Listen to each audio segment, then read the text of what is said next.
ಈಗ ಟ್ರೆಂಡ್ನಲ್ಲಿರುವ ಡಿಸೈನ್ಸ್ ಯಾವುದಂದರೆ ಆರಿ ವರ್ಕ್ ಆದಮೇಲೆ ನಾವು ಹೈಯೆಸ್ಟ್ ಯೂಸ್ ಮಾಡ್ತಿರುವ ಡಿಸೈನ್ ಅಂದರೆ ಫ್ಯಾಬ್ರಿಕ್ ಪೇಂಟಿಂಗ್. ಇದರಲ್ಲಿ ನಿಮಗೆ ತುಂಬ ವೆರೈಟಿದು ಬರುತ್ತೆ. ಇದು ನನ್ನ ಸ್ಟೂಡೆಂಟ್ ಮಾಡಿರೋ ವರ್ಕ್. ನಮ್ಮದು ಆರಿ ವರ್ಕ್ ಕ್ಲಾಸ್ ಆದಮೇಲೆ ಸೆಕೆಂಡ್ ಕ್ಲಾಸ್ ಇರೋದು ನಮ್ಮದು ಫ್ಯಾಬ್ರಿಕ್ ಪೇಂಟಿಂಗ್ ಕ್ಲಾಸ್. ನೀವು ಇದಕ್ಕೆ ಜಾಯ್ನ್ ಆಗ್ಬೋದು. ಕಡಿಮೆ ಅಮೌಂಟ್, ಜಸ್ಟ್ 1000 ರುಪೀಸಲ್ಲಿ ನಿಮಗೆ 1 ಮಂತ್ ಕೋರ್ಸ್ ಬರುತ್ತೆ. ಸೊ ನೋಡಿ ನಾನು ಹೇಗೆ ಡಿಸೈನ್ ಮಾಡ್ತೇನೆ. ನಿಮಗೆ ಓಕೆ ನಮಗೂ ಕಲಿಬೇಕು ಅಂತ ಇಂಟ್ರೆಸ್ಟ್ ಇತ್ತು ಅಂದರೆ ನಾನು ನಂಬರ್ ಕೊಟ್ಟಿರ್ತೇನೆ, ಅದಕ್ಕೆ ಕಾಲ್ ಅಥವಾ ಮೆಸೇಜ್ ಮಾಡಿ. ಈಸಿಯಾಗಿ ಆರಿ ವರ್ಕ್ ಯಾರಿಗೆಲ್ಲ ತುಂಬ ಕಷ್ಟ ಆಗುತ್ತೆ, ಬರೋದೇ ಇಲ್ಲ ಅಂತ ಯಾರೆಲ್ಲ ತಿಳ್ಕೊಂಡಿರ್ತೀರ, ಆದರೆ ನಿಮಗೆ ಬ್ಲೌಸಿಗೆ ಡಿಸೈನ್ ಮಾಡಲಿಕ್ಕೆ ಬೇಕಾಗುತ್ತೆ, ಹೊರಗಡೆ ಕೊಟ್ಟರೆ ತುಂಬ ಅಮೌಂಟ್ ಆಗುತ್ತೆ. ಸೊ ಅಂಥವರು ಇಂಥ ಫ್ಯಾಬ್ರಿಕ್ ಪೇಂಟಿಂಗನ್ನು ಕಲಿಬೋದು. ನಿಮಗೆ ಈ ಫ್ಯಾಬ್ರಿಕ್ ಪೇಂಟಿಂಗಿದು ಫೀಸ್ ಕೂಡ ಹಾಗೆ ಔಟ್ಸೈಡ್ ನಿಮಗೆ 10,000, 15,000, 5,000, 7,000 ಇದೆ. ಬಟ್ ನಾವು ಎಲ್ರಿಗೂ ಯೂಸ್ ಆಗಲಿ ಅಂತ ನಾವು ಜಸ್ಟ್ 1,000 ರೂಪಾಯಿಗಳಲ್ಲಿ 1 ತಿಂಗಳ ಕೋರ್ಸನ್ನು ಮಾಡಿದ್ದೇವೆ. ಇದು ಏನಂದರೆ ನಿಮಗೆ ಡೈಲಿ ವೀಡಿಯೋಸ್ ಬರುತ್ತೆ, ಅದನ್ನು ನೋಡ್ಕೊಂಡು ಪ್ರಾಕ್ಟೀಸ್ ಮಾಡಬೇಕಾಗತ್ತೆ. ನೀವು ಈ ವಿಡಿಯೋದಲ್ಲೇ ನೋಡ್ಬೋದು, ಎಷ್ಟು ಒಂದು ಎಂಡ್ವರೆಗೆ ನೋಡಿ ವಿಡಿಯೋ, ನಾನು ಹೇಗೆ ವರ್ಕ್ ಮಾಡಿದ್ದೇನೆ, ಹೇಗೆ ಪೇಂಟ್ ಕೊಟ್ಟಿದ್ದೇನೆ, ಎಲ್ಲ ಡೀಟೇಲಾಗಿ ನಾವು ಕ್ಲಾಸಲ್ಲಿ ಹೇಳಿಕೊಡ್ತೇವೆ. ಯಾವ ಪೇಂಟ್ ಮಿಕ್ಸ್ ಮಾಡಬೇಕು ಯಾವ ಡಿಸೈನ್ಸಿಗೆ. ನಮ್ಮ ಕ್ಲಾಸಲ್ಲಿ ನಿಮಗೆ ಡಿಫ್ರೆಂಟ್ ಟೈಪ್ಸ್ ಇದ್ದು ಕಲಿಬೋದು ಫ್ಯಾಬ್ರಿಕ್ ಪೇಂಟಿಂಗಲ್ಲಿ. ಯಾವುದಂದರೆ ನಿಮಗೆ ಪಿಕಾಕ್ ಡಿಸೈನ್ ಆಗಲಿ, ಅಥವಾ elephant design, border design, Lakshmi Devi, Sharada Devi, ಮತ್ತು ದನ, ಮತ್ತು ಇದು ಲೋಟಸ್ ಡಿಸೈನ್ ಬರುತ್ತೆ ನೋಡಿ. ಅದರಲ್ಲಿ ಡಿಫ್ರೆಂಟ್ ಬರುತ್ತೆ. ಈಗ ನಾನು ಹೊಸ ಬ್ಯಾಚ್ ಸ್ಟಾರ್ಟ್ ಮಾಡಿದ್ದೇನೆ.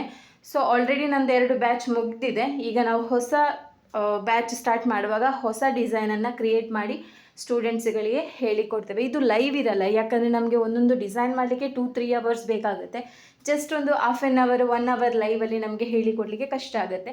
ಸೊ ಹಾಗಾಗಿ ನಾವು ಒಂದೊಂದು ಡಿಸೈನನ್ನು ರೆಕಾರ್ಡ್ ಮಾಡಿಕೊಂಡು ಕ್ಲಾಸಿದ್ದು ವಿಡಿಯೋ ರೆಕಾರ್ಡ್ ಮಾಡಿಕೊಂಡು ಸ್ಟೂಡೆಂಟ್ಸಿಗೆ ಕಳಿಸ್ತೇವೆ. ಅದನ್ನು ನೋಡ್ಕೊಂಡು ನೀವು ಮಾಡಿ ನನಗೆ ರಿಟರ್ನ್ ಕಳಿಸಿದರೆ ಅದರಲ್ಲಿ ಏನಾದರೂ ಮಿಸ್ಟೇಕ್ ಇತ್ತು ಅಂದರೆ ಹೇಳ್ತೇನೆ. ಪರ್ಫೆಕ್ಟಾಗಿ ಕಲಿಬೋದು ನಿಮಗೆ. ಈಗ ಹೊಸ ಬ್ಯಾಚ್ ಸ್ಟಾರ್ಟ್ ಆಗ್ತಿದೆ ಏಪ್ರಿಲ್ನಿಂದ. ಯಾರಿಗೆ ಆದರೂ ಇಂಟ್ರೆಸ್ಟ್ ಇದ್ದರೆ ಜಾಯಿನ್ ಆಗ್ಬೋದು. ಈ ಫ್ಯಾಬ್ರಿಕ್ ಪೇಂಟಿಂಗ್ ಕೆಲವರು ಹೇಳ್ತಾರೆ ಹೋಗುತ್ತಾ ಮ್ಯಾಮ್, ಬ್ಲೌಸಿದ್ದು ಮಾಡಿದರೆ ವಾಶ್ ಮಾಡಿದಾಗ ಹೋಗುತ್ತಾ? ಹೋಗಲ್ಲ. ನಾನು ಯೂಸ್ ಮಾಡ್ತಿರೋದು ಫೆವಿಕ್ರಿಲ್ ಅವ್ರದ್ದು ಒಳ್ಳೆ ಬ್ರ್ಯಾಂಡ್ ಇದೆ. ನಾನು ಆಲ್ರೆಡಿ ಒಂದು 3-4 ವರ್ಷಕ್ಕಿಂತ ಹಿಂದೆ ನಮ್ಮದು ಶಾಪ್ ಓಪನ್ ಆದಾಗ ನಾನಲ್ಲಿ ವೆಡ್ಡಿಂಗ್ ಹೂಪ್ ರಿಂಗ್ ಬರುತ್ತೆ ನೋಡಿ, ಅದರಲ್ಲಿ ಹುಡುಗ ಮತ್ತು ಹುಡುಗಿದ್ದು ಡಿಸೈನ್ ಮಾಡಿ ಪೇಂಟ್ ಹಾಕಲಿಕ್ಕಿರುತ್ತೆ. ಕ್ಲೋತ್ ಹಾಕ್ತೇವೆ ನಾವು, ಡ್ರೆಸ್ ಮಾಡಿ ಹಾಕ್ತೇವೆ ಅದಕ್ಕೆ, ಬಟ್ ಪೇಂಟ್ ಮಾಡಲಿಕ್ಕಿರುತ್ತೆ. ಅದನ್ನು ನಾನು ಫೆವಿಕ್ರಿಲ್ ಅವರದ್ದೇ ತೊಗೊಂಡು ಬಂದಿರೋದು. ಅದು 3-4 ಇಯರ್ಸ್ ಆದರೂ ನನ್ನ ಹತ್ರ ಡಬ್ಬ ಇತ್ತು, ಇಲ್ಲೇ ಇತ್ತು. ನಾನು ಅದನ್ನು ಕೂಡ ಯೂಸ್ ಮಾಡಿದೆ, ಹೊಸತು ತೊಗೊಂಡು ಬಂದದ್ದು ಯೂಸ್ ಮಾಡಿದೆ. ರಿಟರ್ನ್ ಏನು ಮಾಡಿದೆ, ನಾನು ಅಷ್ಟು ವರ್ಷಕ್ಕಿಂತ ಮುಂಚೆ ಮಾಡಿಟ್ಟಿದ್ದೆಲ್ಲ ಅದನ್ನು ವಾಶ್ ಮಾಡಿದೆ. ಫಸ್ಟ್ ಸ್ಟಾರ್ಟ್ ಮಾಡೋದಕ್ಕಿಂತ ಮುಂಚೆ ನಮಗೊಂದು ಧೈರ್ಯ ಬೇಕಲ್ಲ, ಫ್ಯಾಬ್ರಿಕ್ ಪೇಂಟಿಂಗ್ ಹೋಗುತ್ತಾ ಇಲ್ವಾ ಅಂತ. ಸೊ ಅದಕ್ಕೆ ನಾನು ಅದನ್ನು ವಾಶ್ ಮಾಡಿದೆ. ಮತ್ತು ನಾನು ಕ್ಲಾಸಲ್ಲಿ ಮಾಡ್ತಿರುವ ಕ್ಲೋತನ್ನು ಕೂಡ ವಾಶ್ ಮಾಡಿದ್ದೇನೆ. ಬಟ್ ಹೋಗಲಿಲ್ಲ, ಕಲರ್ ಹೋಗಲಿಲ್ಲ. ಹಾಗೆ ಧೈರ್ಯದಲ್ಲಿ ನಾನು ಕ್ಲಾಸನ್ನು ಕಂಟಿನ್ಯೂ ಮಾಡಿದೆ. ಈಗ ಆಲ್ಮೋಸ್ಟ್ ನಂದೀಗ ಫಸ್ಟ್ ಮತ್ತು ಸೆಕೆಂಡ್ ಬ್ಯಾಚಲ್ಲಿ ಒಂದು 50 ಜನ ಸೇರಿ ಅವರದ್ದು ಕೋರ್ಸ್ ಕಂಪ್ಲೀಟ್ ಆಗಿದೆ. ಕೆಲವರವರ ಬ್ಲೌಸ್ ಡಿಸೈನ್ಗೆ ಮಾಡಿದ್ದಾರೆ, ಕೆಲವರವರ ಮಕ್ಕಳ ಡ್ರೆಸ್ಸಿಗೆಲ್ಲ ಮಾಡಿದ್ದಾರೆ. ಸೊ ಕೆಲವರು ಏನು ಮಾಡಿದ್ದಾರೆ, ವೆಡ್ಡಿಂಗ್ ಹೂಪ್ ರಿಂಗ್ ಮಾಡಿದ್ದಾರೆ, ಕೆಲವರು ಈ ನಮ್ಮದು ವಾಲ್ ಹ್ಯಾಂಗಿಂಗ್ಸಿಗೆಲ್ಲ ಡಿಸೈನ್ಸ್ ಮಾಡಿದ್ದಾರೆ. ತುಂಬ ಜನ ತುಂಬ ಡಿಸೈನ್ಸ್ ಮಾಡಿದ್ದಾರೆ. ಕಲಿಯೋದು ಮೇಯ್ನ್ ಅಲ್ಲ, ಆ ಕಲಿತಾದ್ಮೇಲೆ ನೀವು ಯಾವುದಕ್ಕೆ ಅಪ್ಲೈ ಮಾಡ್ತೀರಾ, ಬ್ಲೌಸಿಗೆ ಅಪ್ಲೈ ಮಾಡ್ತೀರಾ ಅಥವಾ ನಿಮ್ಮದು ಡೆಕೋರೇಷನ್ ಐಟಮ್ಸಿಗೆ ಅಪ್ಲೈ ಮಾಡ್ತೀರಾ. ಕೆಲವರು ಕೇಳ್ತಾರೆ ಇದು ಟ್ರೆಂಡಿಂಗಲ್ಲಿ ಇದೆಯಾ ಮ್ಯಾಮ್? ಇದು ಈಗ ಟ್ರೆಂಡಿಂಗ್ನಲ್ಲಿ ಬರ್ತಿರೋ ಡಿಸೈನ್ಸ್. ಅಂದರೆ ನಿಮಗೆ ಆರಿ ವರ್ಕ್ ಆದಮೇಲೆ ನೀವು ನೋಡ್ಬೋದು, ನೀವು ತುಂಬ ಇನ್ಸ್ಟಾಗ್ರಾಮಲ್ಲಿ ಆಗಲಿ ಬೇರೆ ಎಲ್ಲಿ ಆದರೂ ನೋಡ್ಬೋದು ನೀವು. ಅಂದರೆ ಜಾಸ್ತಿ ಬ್ಲೌಸಿಗೆಲ್ಲ ಈ ಥರ ಡಿಸೈನ್ಸ್ ಎಲ್ಲ ಮಾಡಿ ಸೆಲ್ ಮಾಡ್ತಿದ್ದಾರೆ. ಸೆಲ್ ಮಾಡೋದು ನಿಮ್ಮ ಮೇಲೆ ಬಿಟ್ಟದ್ದು, ಅಂದರೆ ನೀವು ಹೇಗೆ ಕಸ್ಟಮರನ್ನು ಹಿಡಿತೀರಾ, ಸೋಷಿಯಲ್ ಮೀಡಿಯಾ ಯೂಸ್ ಮಾಡ್ತೀರಾ ಹಾಗೆ. ಬಟ್ ಇದು ಕಲಿತ್ರೆ ನಿಮ್ಮ ಸಾರಿಗೆ ಹಾಕ್ಬೋದು, ನಿಮ್ಮ ಬ್ಲೌಸಿಗೆ ಹಾಕ್ಬೋದು, ನಿಮ್ಮ ಕುರ್ತೀಸಿಗೆ, ಕಿಡ್ಸ್ ಡ್ರೆಸ್ಸಿಗೆ, ವಾಲ್ ಹ್ಯಾಂಗಿಂಗ್ಸ್ ಡಿಸೈನ್ಸ್, ಎಲ್ಲ ಥರದ್ದು ಡಿಸೈನ್ಸಿಗೂ ಮಾಡ್ಬೋದು. ಇಂಟ್ರೆಸ್ಟ್ ಇದ್ದವರು ಜಾಯ್ನ್ ಆಗಿ. ಅಂದರೆ ಇದು ಕಲಿತು ನಾವು ಈಗಲೇ ಬಿಸ್ನೆಸ್ ಸ್ಟಾರ್ಟ್ ಮಾಡ್ತೇವೆ ಅಂದರೆ ಅದು ನಿಮ್ಮ ಕೆಪಾಸಿಟಿ, ಅಂದರೆ ನಿಮಗೆ ಹೇಗೆ ಕಸ್ಟಮರ್ ಸಿಗ್ತಾರೋ ಅದರ ಮೇಲೆ.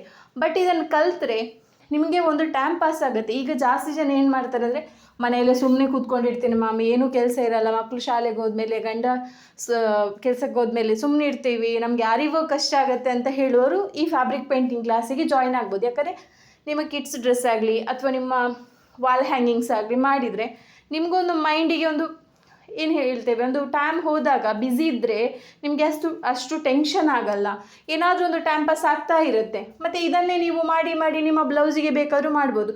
ನಂದೊಬ್ಬರು ಸ್ಟೂಡೆಂಟ್ ಮಾಡಿದ್ದಾರೆ, ನಾನು ಆಲ್ರೆಡಿ ಈ ವಿಡಿಯೋದ ಫಸ್ಟಿಗೆ ಫೋಟೋ ಹಾಕಿದ್ದೇನೆ. ಅವರು ಸೇರಿ ಒಂದು 2-3 ಬ್ಲೌಸ್ ಡಿಸೈನ್ ಮಾಡಿದ್ದಾರೆ. ಮತ್ತು ಅವರ ಮಗುವಿದ್ದು ಡ್ರೆಸ್ಸಿಗೆ ಕೂಡ ಡಿಸೈನ್ ಮಾಡಿ ನನಗೆ ಕಳಿಸಿದ್ರು. ತುಂಬ ಚೆನ್ನಾಗಾಗುತ್ತೆ. ಇದು ಕೂಡ ಹಾಗೆ ನಿಮಗೆ ಪರ್ಫೆಕ್ಷನ್ ಬೇಕಂದರೆ ನೀಟ್ ಮಾಡಬೇಕು ವರ್ಕ್. ಪೇಂಟ್ ಅಂತ ಹೇಳಿ ಒಟ್ರಾಶಿ ಮಾಡೋದಲ್ಲ, ಔಟರ್ ಲೈನ್ ಕೊಡುವುದಾಗಲಿ ಅಥವಾ ಮತ್ತು ಇನ್ನೊಂದು ಇದರಲ್ಲಿ ಮಿಕ್ಸ್ ಮಾಡ್ಬೋದು. ಏನಂದರೆ ನೀವೀಗ ಫ್ಯಾಬ್ರಿಕ್ ಪೇಂಟಿಂಗ್ ಮಾಡ್ತೀರಲ್ಲ, ಅದರ ಔಟರ್ ಲೈನಿಗೆ ನಮಗೆ 3D ಕೋನ್ ಅಂತ ಬರುತ್ತೆ. ಯಾವುದರಲ್ಲಿ? ಫ್ಯಾಬ್ರಿಕ್ ಪೇಂಟಿಂಗಲ್ಲಿ 3D ಕೋನ್ ಬೇಡ, ಔಟರ್ ಲೈನಿಗೆ ನಾವು ಚೈನ್ ಸ್ಟಿಚ್ ಕೊಡ್ತೇವೆ, ಬೀಡ್ಸ್ ವರ್ಕಲ್ಲಿ ಕೊಡ್ತೇವೆ ಅಂದರೆ ಅದು ಇನ್ನೂ ಲುಕ್ ಕಾಣುತ್ತೆ, ಗೊತ್ತಾಯ್ತಾ? ನಾವೀಗ ಒಂದು ವರ್ಕ್ ಮಾಡ್ತೇವೆ, ಅದರ ಔಟರ್ ಲೈನಿಗೆ ನೀವು ಚೈನ್ ಸ್ಟಿಚ್ ಆಗಲಿ ಅಥವಾ ಬೀಡ್ ವರ್ಕ್ ಆಗಲಿ, ಕಟ್ ಬೀಡ್ ವರ್ಕ್ ಆಗಲಿ ಕೊಟ್ಟರೆ ನಿಮಗೆ ಆರಿ ವರ್ಕ್ ಪ್ಲಸ್ ನಿಮಗೆ ಫ್ಯಾಬ್ರಿಕ್ ಪೇಂಟಿಂಗ್ ಇದು ಮಿಕ್ಸ್ ಮಾಡಿ ನೀವು ಬ್ಲೌಸ್ ವರ್ಕ್ ಮಾಡಿದ್ರಂತೂ ಸೂಪರಾಗಿ ಕಾಣುತ್ತೆ. ಯಾಕಂದರೆ ನಿಮಗೆ ಕೆಲವರಿಗೆ ಈ ಥ್ರೆಡ್ ಫಿಲ್ಲಿಂಗ್ ಎಲ್ಲ ಬರಲ್ಲ, ಸಿಲ್ಕ್ ಥ್ರೆಡ್ ಫಿಲ್ಲಿಂಗ್ ಎಲ್ಲ ಬರಲ್ಲ. ಅಂಥವ್ರು ಏನು ಮಾಡ್ಬೋದು, ಫ್ಲವರ್ ಇದ್ದು ಡಿಸೈನ್ ಮಾಡಿ ಅದರೊಳಗೆ ಪೇಂಟ್ ಹಾಕಿ ಅದರ ಔಟರ್ ಲೈನಿಗೆ ನೀವು ಚೈನ್ ಸ್ಟಿಚ್ಚ ಅಥವಾ ಕಟ್ ಬೀಡ್ಸ್ ವರ್ಕ್ ಹಾಕಿದರೆ ಪರ್ಫೆಕ್ಟಾಗಿ ಆರಿ ವರ್ಕ್ ಬ್ಲೌಸ್ ಥರನೇ ಕಾಣುತ್ತೆ. ನೀವು ನೋಡಿ ಇನ್ಸ್ಟಾಗ್ರಾಮಲ್ಲಿ ಆಗಲಿ ಅಥವಾ ಗೂಗಲಲ್ಲಿ ಫ್ಯಾಬ್ರಿಕ್ ಪೇಂಟಿಂಗ್ ಬ್ಲೌಸ್ ಅಂತ ಹಾಕಿ, ಆಗ ಬರುತ್ತೆ. ಎಷ್ಟು ಡಿಸೈನ್ಸ್ ಬರುತ್ತಂದರೆ ಈಗ ತುಂಬ ಟ್ರೆಂಡಲ್ಲಿ ಬರ್ತಿದೆ ಡಿಸೈನ್ಸ್. ಸೊ ನಾವು ಈಗ ಕಲಿತ್ರೆ ಫ್ಯೂಚರಲ್ಲಿ ಆರಿ ವರ್ಕ್ ಮತ್ತು ಫ್ಯಾಬ್ರಿಕ್ ಪೇಂಟಿಂಗ್ ಮಿಕ್ಸ್ ಮಾಡಿ ಮಾಡುವ ಬ್ಲೌಸ್ ಡಿಸೈನ್ ಬಂದರೆ ನಮಗೆ ಮಾಡಿ ಕೊಡ್ಬೋದು. ಫ್ಯಾಬ್ರಿಕ್ ಪೇಂಟಿಂಗಿಗೆ ನಿಮಗೆ ಕಾಸ್ಟ್ಲಿ ಏನಿರಲ್ಲ ಬ್ಲೌಸಿಗೆ. ಈಗ ಆರಿ ವರ್ಕಿಗೆ 2000-3000 ಇದ್ದರೆ ಸೇಮ್ ಡಿಸೈನನ್ನು ಸ್ವಲ್ಪ ಚೇಂಜಸ್ ಮಾಡಿದರೆ ಫ್ಯಾಬ್ರಿಕ್ ಪೇಂಟಿಂಗಲ್ಲಿ ನಿಮಗೊಂದು 1500-900ಗೆಲ್ಲ ಸೆಲ್ ಮಾಡ್ಬೋದು. ತುಂಬ ಕಡಿಮೆ ಇದ್ದರೆ ಕಸ್ಟಮರ್ಸು ತಗೊಳ್ತಾರೆ. ಈಗ ಆರಿ ವರ್ಕ್ ಮೊದಲೆಲ್ಲ ಯಾರು ಮಾಡಿಸ್ತಿದ್ರು, ಇಲ್ಲಿ ಕರ್ನಾಟಕದಲ್ಲಿ ಅಷ್ಟು ಇರಲಿಲ್ಲ ಅಂತ ನನ್ನ ಪ್ರಕಾರ. ಯಾಕಂದ್ರೆ ನಮ್ಮದು ಮಂಗಳೂರಲ್ಲಿ ಅಷ್ಟು ಏನೋ ಹಾಕ್ತಿರ್ಲಿಲ್ಲ. ಮದುಮಗಳಾದರೆ ಮದುಮಗಳೊಬ್ಬಳೇ ಹಾಕ್ತಿದ್ರು, ಮತ್ತೆಲ್ಲ ಮಿಷಿನ್ ಎಂಬ್ರಾಯ್ಡರಿ ಮಾಡಿಸ್ತಿದ್ರು. ಬಟ್ ಈಗ ಏನಾಗಿದೆ ಅಂದರೆ ಅಜ್ಜಿಯಿಂದ ಹಿಡಿದು ಆಂಟಿಯಿಂದ ಹಿಡಿದು ಮದುಮಗಳಿಂದ ಹಿಡಿದು ಎಲ್ಲರೂ ಆರಿ ವರ್ಕ್ ಮಾಡಿಸ್ತಾರೆ ಅಲ್ವಾ? ಸೊ ಹಾಗೆ ಯಾವ ಫ್ಯಾಷನ್ ಯಾವಾಗ ಟ್ರೆಂಡಲ್ಲಿ ಬರುತ್ತೆ ಅಂತ ಹೇಳಲಿಕ್ಕಾಗಲ್ಲ. ಫಸ್ಟೇ ನಾವು ಕಲಿತು ಇದ್ದರೆ ಆ ಟ್ರೆಂಡಲ್ಲಿ ಬರುವಾಗ ನಾವು ವರ್ಕ್ ಮಾಡಿ ಕೊಡ್ಬೋದು, ಬೇರೆಯವರಿಗೆ ಕೊಡೋದು ಬೇಡ. ನಾವು ನಮ್ಮ ಬ್ಲೌಸಿಗೆ ಮಾಡ್ಬೋದು, ನಮ್ಮ ಮನೆ ಡೆಕೋರೇಷನ್ ಐಟಮ್ ಮಾಡ್ಬೋದಲ್ಲ. ಸೊ ಯಾರಿಗಾದರೂ ಇಂಟ್ರೆಸ್ಟ್ ಇತ್ತು ಅಂದರೆ ಜಾಯ್ನ್ ಆಗಿ. ನಾನು ವರ್ಕ್ ಮಾಡೋದನ್ನು ನಿಮಗೆ ತೋರಿಸಿದ್ದೇನೆ. ಅಂದರೆ ನಾನು ಹೇಳಿಕೊಡುವಾಗ ನನಗೆಷ್ಟು ಬರುತ್ತೆ ಅಂತ ನಿಮಗೂ ಗೊತ್ತಿರಬೇಕಲ್ಲ. ಸೊ ಅದಕ್ಕೋಸ್ಕರ ನಾನೊಂದು ಲಕ್ಷ್ಮಿ ಡಿಸೈನನ್ನು ಮಾಡಿದ್ದೇನೆ. ನೋಡಿ ಎಂಡ್ವರೆಗೆ ನೋಡಿ, ಇದು ಫುಲ್ ಫಿನಿಶ್ ಆದಮೇಲೆ ನೋಡಿ ಹೇಗೆ ಕಾಣುತ್ತೆ ಅಂತ. ಇದರಲ್ಲಿ ನಿಮಗೆ ನಾನು ಡಿಸೈನ್ ಮಾಡಲಿಕ್ಕೆ ಬರೋದಿಲ್ಲ ಅಂದರೂ ಡಿಸೈನನ್ನು ಹೇಗೆ ನೀವು ಟ್ರೇಸ್ ಮಾಡಬೇಕು, ಡಿಸೈನನ್ನು ಎಲ್ಲಿಂದ ಹೇಗೆ ಮಾಡಬೇಕು, ಎಷ್ಟು ಇಂಚಸ್ಸಲ್ಲಿ ಮಾಡಬೇಕು ಅಂತ ನಾನು ಪ್ರಾಕ್ಟೀಸ್ ಮಾಡುವಾಗ ಹೇಳಿಕೊಡ್ತೇನೆ. ಹೊಸ ಬ್ಯಾಚ್ ಸ್ಟಾರ್ಟ್ ಆಗ್ತಿದೆ. ಹಳೆ ವಿಡಿಯೋ ಯಾವುದೂ ಇರಲ್ಲ, ಹೊಸ ವೀಡಿಯೋಸ್ ನಾವು ಕ್ರಿಯೇಟ್ ಮಾಡಿ ನಿಮಗೆ ಸೆಂಡ್ ಮಾಡ್ತೇವೆ. ಪ್ರೀ ರೆಕಾರ್ಡೆಡ್ ಇರುತ್ತೆ. ಪರ್ ಡೇ ಬೆಳಿಗ್ಗೆ ನಿಮಗೆ ವೀಡಿಯೋಸ್ ಬರುತ್ತೆ. ಅಂದರೆ ಇದು ಟೋಟಲ್ 17 ಕ್ಲಾಸಸ್ ಇರುತ್ತೆ ನಿಮಗೆ. ಅಂದರೆ 2 ಫ್ರೀ ಕ್ಲಾಸ್ ಜಸ್ಟ್ ಪ್ರಾಕ್ಟೀಸಿಗೋಸ್ಕರ. ಅಂದರೆ ಏನೂ ಗೊತ್ತಿಲ್ಲದವರಿಗೆ ಬ್ರಷ್ ಹಿಡಲಿಕ್ಕೆ ತುಂಬ ಕಷ್ಟ ಆಗುತ್ತೆ ಅವರಿಗೆ 2 ಕ್ಲಾಸ್ ಫ್ರೀ ಇರುತ್ತೆ. ಮತ್ತು 15 ಕ್ಲಾಸ್ ಫುಲ್ ಡಿಸೈನ್ ಇರೋದೆ. 2 ದಿನಕ್ಕೆ 1 ಕ್ಲಾಸನ್ನು ನಾವು ಸೆಂಡ್ ಮಾಡ್ತೇವೆ. 2 ದಿನಕ್ಕೆ 1 ಕ್ಲಾಸಲ್ಲಿ 30 ಡೇಸಿಗೆ 15 ಕ್ಲಾಸಸ್ ಆಯಿತು, 15 ಡಿಸೈನ್ಸ್ ಆಯಿತು. ಇದರಲ್ಲಿ ನಾವು ಹೇಳಿಕೊಟ್ಟ ಪಿಕಾಕ್ ಡಿಸೈನ್ ಆಗಲಿ, ಎಲಿಫೆಂಟ್ ಡಿಸೈನ್ ಆಗಲಿ ನೀವು ನಿಮ್ಮ ಬ್ಲೌಸಿಗೂ ಡೈರೆಕ್ಟಾಗಿ ಮಾಡ್ಬೋದು. ಟ್ರೇಸ್ ಮಾಡೋದು ಹೇಗೆ, ಮತ್ತು ಡಿಸೈನ್ ನೀವು ಬ್ಲೌಸಿಗೆ ಮಾಡಿದ್ರೆ ಎಷ್ಟು ಇಂಚಸ್ಸಲ್ಲಿ ಬೇಕು, ಮತ್ತು ಮಾರ್ಕಿಂಗ್ ಎಲ್ಲ ಹೇಳಿಕೊಡ್ತೇವೆ ನಾವು. ಓಕೆ ನೋಡಿ, ಈಗ ನಾನು ಮಾಡ್ತಾಯಿದ್ದೀನಿ. ಈಗ ಇದು ಫಿನಿಶಿಂಗ್ ಆಗ್ತಾ ಬಂತು ವರ್ಕ್. ಸೊ ವಿಷಯ ಏನಂದರೆ ನೀವು ಇದನ್ನು ಫ್ಯಾಬ್ರಿಕ್ ಪೇಂಟಿಂಗನ್ನು ಆರಿ ವರ್ಕ್ ಜೊತೆಗೂ ಮಾಡ್ಬೋದು. ಫಿನಿಶಿಂಗ್ ನೀಟ್ ಬಂದರೆ ನೀವು ಬ್ಲೌಸಿಗೆ ಅಪ್ಲೈ ಮಾಡಬೇಕು. ಫಸ್ಟಿಗೆ ನೀವೇನು ಮಾಡಬೇಕು, ಫಸ್ಟಿಗೆ ನೀವು ಮಾಡುವಾಗ ಬ್ಲೌಸಿಗೆ ಅಪ್ಲೈ ಮಾಡಬಾರ್ದು. ಈಗ ಆರಿ ವರ್ಕ್ ನೀವು ಪ್ರಾಕ್ಟೀಸ್ ಮಾಡಿ ಒಂದು 2 ಮಂತ್ಸ್ ಆದಮೇಲೆ ಕಸ್ಟಮರ್ ಬ್ಲೌಸ್ ತೊಗೊಳ್ಳಿ ಅಂತ ಹೇಳಿದ್ದೆ. ಬಟ್ ನೀವು ಈ ಫ್ಯಾಬ್ರಿಕ್ ಪೇಂಟಿಂಗಲ್ಲಿ ಈಗ 1 ಮಂತ್ ನಮ್ಮ ಕೋರ್ಸ್ ತೊಗೊಂಡ್ರೆ 1 ಮಂತಲ್ಲೇ ನೀವು ಪರ್ಫೆಕ್ಟಾಗಿ ಬರುತ್ತೆ. ನಿಮಗೆ ಒಂದು ವೈಟ್ ಕಲರ್ ಕ್ಲಾತ್ ಮೇಲೆ ನೀವು ಪ್ರಾಕ್ಟೀಸ್ ಮಾಡಿದರೆ ಪರ್ ಡೇ ಅಂದರೆ 2 ಡೇಸ್ಗೆ 1 ಕ್ಲಾಸ್ ಆದರೆ ನಿಮಗೆ 30 ಡೇಸಲ್ಲಿ ಪರ್ಫೆಕ್ಟಾಗಿ ಬರುತ್ತೆ. ಸ್ಟಾರ್ಟಿಂಗ್ 2 ಕ್ಲಾಸ್ ನಾವು ಫ್ರೀ ಕ್ಲಾಸ್ ಅದಕ್ಕೆ ಕೊಟ್ಟದ್ದು. ಯಾಕಂದರೆ ಕೆಲವರಿಗೆ ಬ್ರಷ್ ಹಿಡಲಿಕ್ಕೆ ಬರಲ್ಲ, ತುಂಬ ಕಷ್ಟ ಆಗುತ್ತಲ್ಲ. ಸೊ ಅಂಥವರಿಗೋಸ್ಕರ ಈಸಿ ಆಗಲಿ ಅಂತ 2 ಫ್ರೀ ಕ್ಲಾಸ್ ಇರುತ್ತೆ.